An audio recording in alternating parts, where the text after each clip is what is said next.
میدونستی یه اشتباه ساده موقع کار با رزین میتونه سلامتی تو برای همیشه به خطر بندازه و بعضیا اصلا نباید ازش استفاده کنن؟ سلام دوستای خوبم. رزین شگفت انگیزه. میتونه هنرهای زیبا خلق کنه، آثار درخشانی بسازه و حتی درآمدزایی کنه. اما با یه اشتباه کوچیک ممکنه دستات قرمز بشه، هوای کارگاه سمی و سلامتیت توی خطر بیفته. امروز توی این ویدیو نکاتی رو میگم که نه تنها ایمنی تو تضمین میکنه بلکه باعث میشه حرفه‌ای‌تر از همیشه کار کنی. تا آخرش با من باش چون حتی یه نکته رو هم نباید از دست بدی. آماده‌ای؟ بریم سراغش.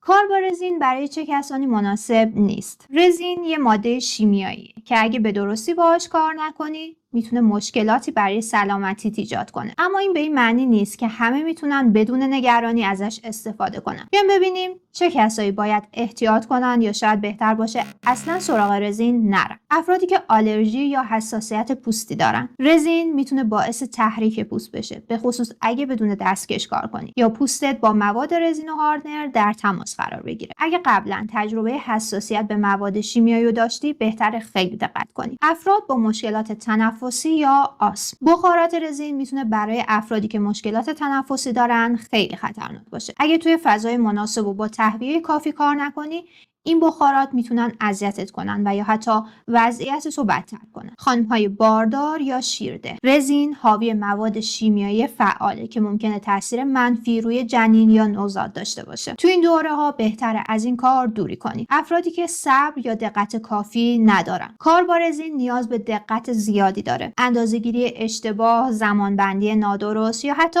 یه بی‌احتیاطی کوچیک میتونه کل پروژه رو خراب کنه یا سلامتی تو به خطر بندازه. کسایی که فضای کارگاهی مناسب ندارن. اگه نمیتونی توی یه محیط با تهویه مناسب یا شرایط استاندارد کار کنی، ممکنه بخارات رزین یا آلودگی محیط برات خطرناک باشه. حالا وسایل ایمنی ضروری برای کار با رزین چیه؟ دستکش‌های مقاوم در برابر مواد شیمیایی. دستکش‌های نیتریل یا لاتکس بهترین انتخابن. چون از تماس مستقیم پوست با رزین و هاردنر جلوگیری میکنن. حواست باشه دستکش‌ها ضد حساسیت و بدون پودر باشن. ماسک فیلتردار، ماسک کربن فعال یا N95. رزین موقع کار بخاراتی تولید میکنه که برای سیستم تنفسی خطرناکه. یه ماسک فیلتردار یا ماسک مخصوص کار با مواد شیمیایی کمک میکنه این بخارات وارد ریه‌هات نشن. عینک ایمنی. رزین مایعه، میتونه به چشم بپاشه که خیلی خطرناکه.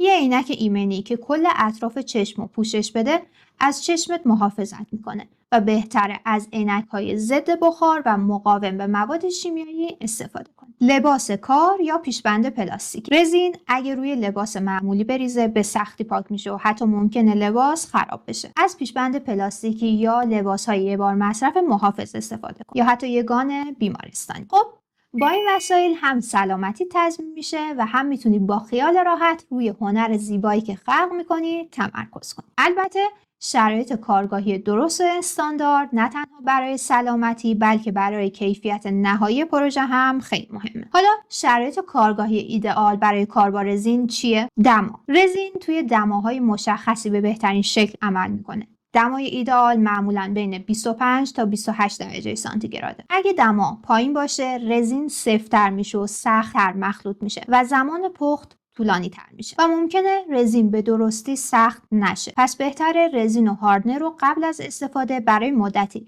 در یه مکان گرم قرار بدید یا از روش بنماری در حد چند دقیقه استفاده کنید. و اگه دما زیاد باشه رزین سریعتر از حالت عادی سفت میشه و فرصت کافی برای کار با اونو نداری. احتمال تشکیل حباب‌ها و افزایش بخارات مضر هم بیشتر میشه. رطوبت بالای محیط میتونه باعث ایجاد لکه‌های مات یا سفیدک که بهش بلومینگ میگن روی سطح رزین بشه. رطوبت ایدئال باید زیر 50% باشه. اگه توی مناطق مرطوب زندگی میکنی از یه دستگاه رطوبتگیر استفاده کن. توی روزهای بارونی و برفی کمتر با رزین کار کن و به هیچ وجه از کولر آبی توی محیطت استفاده نکن. بهترین گزینه برای کنترل هم دما هم رطوبت میتونه کولر گازی یا اسپلیت باشه، به شرطی که پرتاب بادش مستقیم به سمت جایی که کار میکنی نباشه. گرد و غبار و آلودگی. رزین مثل آهنربای گرد و غباره. یه مایع شفاف و حساس. گرد و غبار باعث ایجاد خطوط یا نقاط کوچیک توی رزین میشه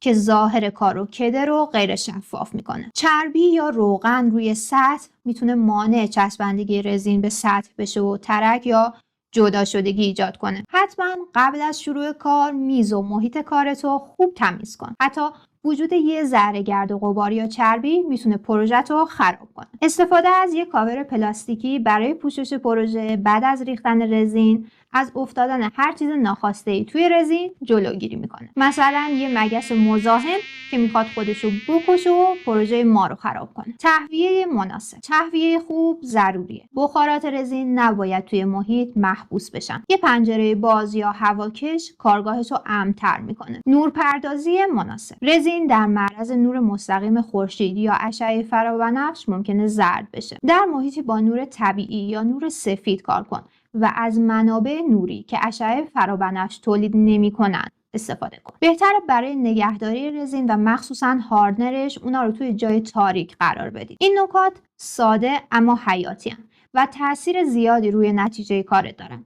پس یه فضای تمیز، امن و مناسب برای خلق شاهکارت آماده کن. خب تا اینجا یاد گرفتیم چطور با رعایت نکات ایمنی و داشتن یک کارگاه حرفه‌ای پروژه های رزینیمون رو ایمن‌تر و بهتر انجام بدیم. اما یه سوال بزرگ باقی میمونه. کدوم رزین برای کدوم پروژه مناسب تره؟ رزین فقط یه ماده نیست. دنیایی از انتخاب هاست. هر نوع رزین ویژگی ها و کاربردهای منحصر به فردی داره که میتونه نتیجه کارتو کاملا متحول کنه. اگه میخوای بدونی برای پروژه هات باید از چه رزینی استفاده کنی و چطور بهترین انتخابو داشته باشی، حتما ویدیو بعدو ببین. تو ویدیو بعد میبینم.